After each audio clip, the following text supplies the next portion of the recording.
Welcome back to Kamikaze Overdrive MMA predictions for Strikeforce Diaz versus Cyborg. It will be taking place on January 29, 2011 from the HP Pavilion in San Jose, California. The main card will feature 4 fights, including 2 title fights, and I'll be giving my predictions for 3 of the 4 contests, choosing to exclude the Herschel Walker fight because A, there's not a lot of information to base my predictions on, and B, I see Walker's fights as more of a sideshow rather than a serious MMA contest.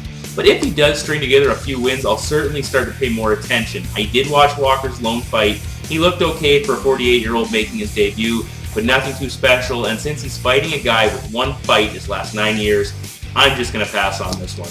Now, I did say I was going to do a Strikeforce UFC 126 combined show, but now that 2 undercard fights for UFC 126 will be shown on Spike, I'll do a separate show with my 7 predictions for UFC 126. And on that note, let's get to the fight predictions. To kickstart the Strikeforce card, we entered the light heavyweight division as undefeated 3-0 Gracie will square off with 23-6-1 Trevor, the South African hammer Prang.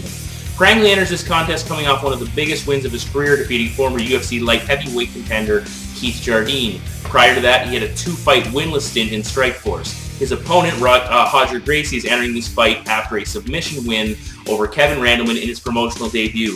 With all 3 wins by submission, Gracie is certainly living up to his family name. Now, there are no odds set for this fight. I would think that Gracie could be the favorite. I'll say $1.45, and Prang will pay out around $2.20. The most blatant disparity in this matchup is MMA experience. Trevor Prang has competed in 30 fights, averaging roughly 3 fights a year. Well, this will be Hodger's 4th fight overall in a span of almost 4 years. Prang is a decorated wrestler that has transitioned those skills to MMA with pretty good success. He has some good takedown defense as shown in the early stages of the fights against Tim Kennedy and against Keith Jardine. This will be the key in this matchup as he is taking on a 2nd-degree Brazilian Jiu-Jitsu black belt. But Gracie is not just any BJJ black belt. He is one of the greatest, having won the World Jiu-Jitsu Championships a record 10 times.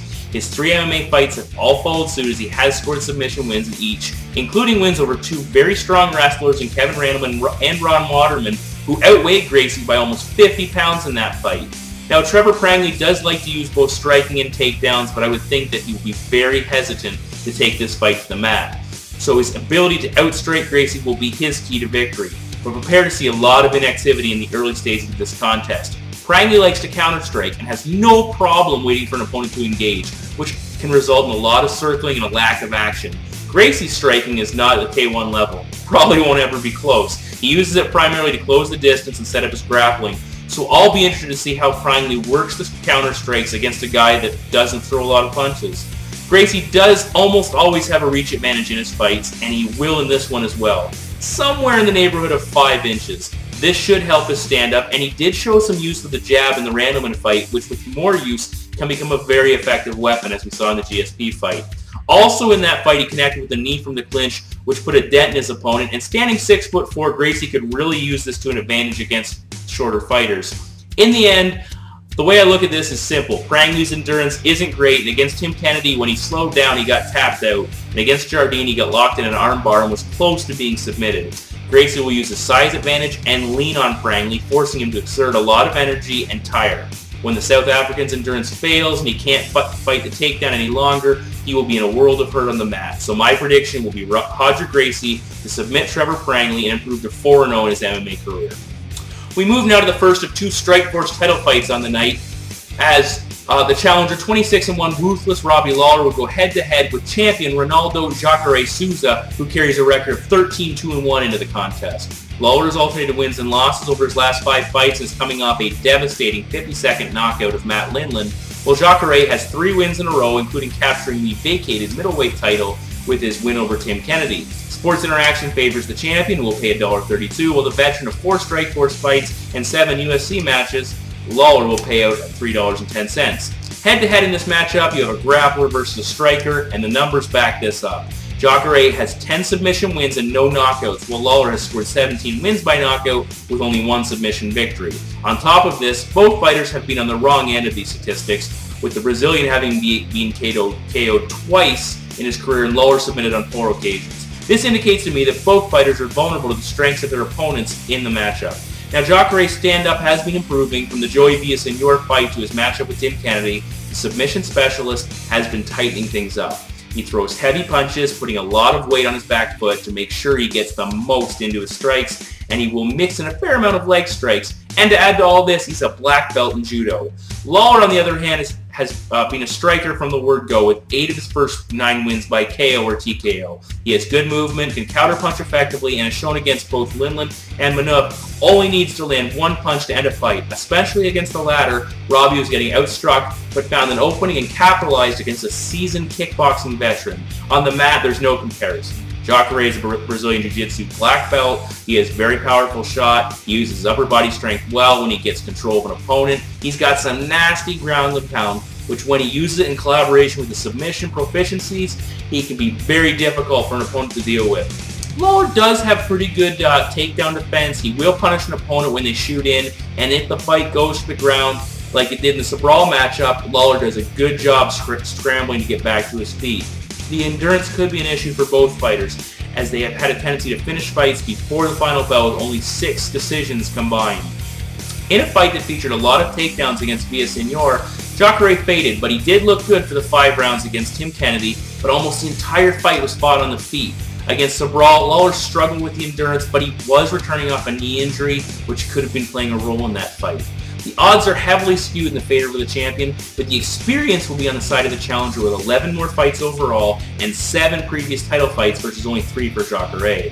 Both Joey Villaseñor and Tim Kennedy had success landing punches against Jacare. I think that Lawler is a superior striker in comparison to these 2 fighters and will have success on the feet as well. If Jacare takes it to the mat, he's in control, but Lawler's takedown defense and movement could give the champion some issues. It's a 5-round fight, and I think the probability of Robbie Lawler landing a big shot is high. So I'm going to go with the upset in this fight and take Robbie Lawler to defeat Jacare and become the new Strikeforce middleweight champion. Headlining the card will be the Strikeforce welterweight title fight between challenger Evangelista Cyborg Santos, 18-13, and the champion 23-7-1 Nick Diaz. Santos is currently riding a 2-fight win streak with a win over Marius Saromskis, who battled Diaz just over a year ago to crown the new Strikeforce welterweight champion. Diaz has compiled an impressive streak of 8 straight wins, including his first title defense in his last match with KJ Noons. For the betting purposes, Diaz is an even bigger favorite than Jacare, as Diaz will pay out at $1.22, while the challenger has a return of $3.80 on the dollar.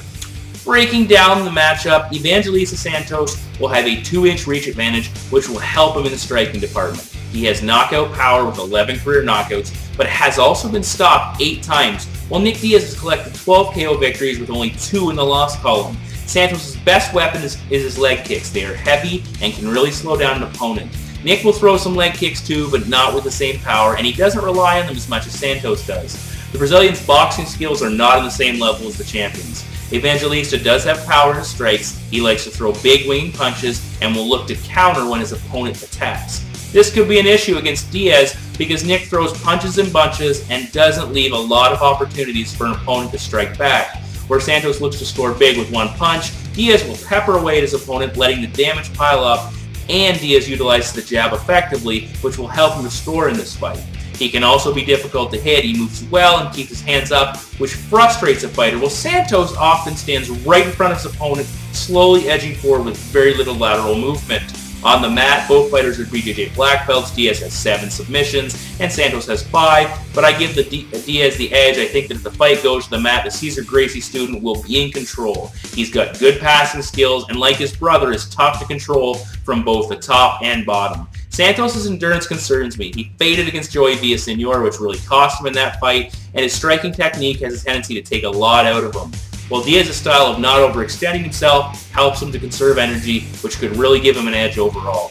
This fight is a title fight, so it will be a 5-rounder, which favors the champion because of his endurance. On the feet, Nate will bombard Santos with punches, while the challenger will look to counter and land leg kicks.